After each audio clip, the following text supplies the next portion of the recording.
Hi everybody, I wanted to put together a quick video of I just worked with a customer on this and I think this would be really useful for a lot of people.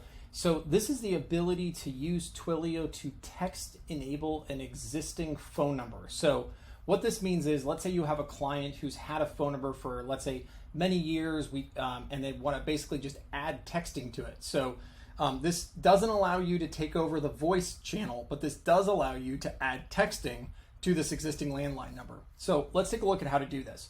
First things first, log into your Twilio account like I've done here, and then come up here to the top right-hand corner and be sure to hit sub-accounts. Remember, with high level, we automatically create sub-accounts for every account you add, and so we want to make sure that when we text enable a number, we do so within the correct sub-account. So for here, what I'm going to do is I'm just going to go ahead and pick one of these sub-accounts randomly, and now I'll actually be inside the sub-account. So now from here, just go to the left-hand menu and click the circle with the 3 dots in it, and then just cruise on down to phone numbers.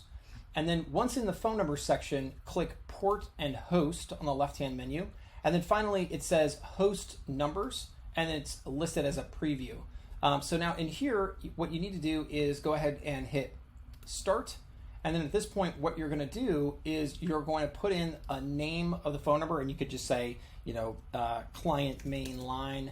It's not really important. And then you're just going to go ahead and put in the phone number. So notice it says E164 format, so that literally means like +1 303 567 8901. So there's no spaces, that kind of thing. And the +1, of course, is the North American dialing code in this case.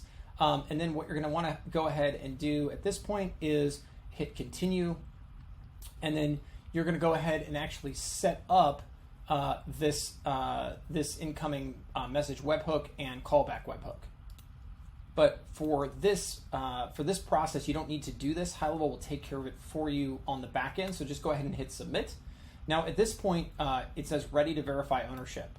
So what you're going to do is you're going to go ahead and you can check this box, and you can either create an LOA, or in this case, you can actually come in here and click this. Click the number itself, and now we're in the verification step. So what we're going to do is, it says Twilio needs to call you in order to verify that you own this number.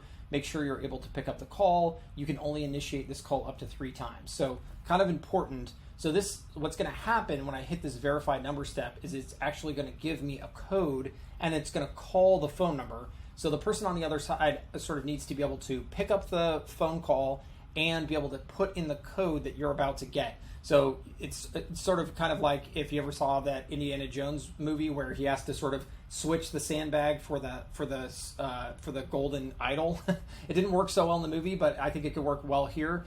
So when you're going to do this, make sure you have your client either on chat or on a cell phone or on some other line where you can sort of give them the code and they can pick up the call and actually enter it in. So I put in a fake phone number here, but let's just see how far I can get. So I'm going to go ahead and hit verify number, and you can see what happens. All right, so we're going to go ahead and hit call number, and you can see Twilio is going to place the phone call. And then at this point, I would be sort of on the phone with my client or on chat with my client. And then as soon as it calls the number, it's going to go ahead and give me the code. And as you can see here, obviously you can put extensions in here, you can put a delay in here, and then there's our verification code. So at this point, what you'd be saying is, okay, please put in 507-573 pound. And on the line, the client will actually hear it saying, please enter your verification code. And then at this point, if they enter the verification code properly, Twilio will then go ahead and close out this dialog, let you know that the verification has been, you can click this verification complete button, and then I'll show you what it looks like sort of as a next step. Okay, so then as a next step, what's going to happen is we're going to go ahead and create what's called an LOA, or letter of authorization. And so what happens from here is pretty simple. You put in the information for your client, you go ahead and select an address, and obviously if you haven't created one, you can add one here. It will basically email this document over to the client, and at that point they're going to sign digitally the LOA. And this basically just says, hey, listen, we authorize in this case for this number to be text enabled through Twilio. And at this point, once the whole process goes through, what you're going to see is within this number section here, you're going to actually see the status move its way along. But as soon as the hosting is complete, It'll show up inside the sub account for high level. You'll be able to click the add button, and high level will go ahead and set it up automatically, and boom, you'll have your total hosted number there, and now you can actually text on behalf of the client. So quick footnote, of course, you can't call out or receive calls rather on that number, but you can two-way text at that point. So it's pretty handy if you're trying to text enable an existing client number. Thanks.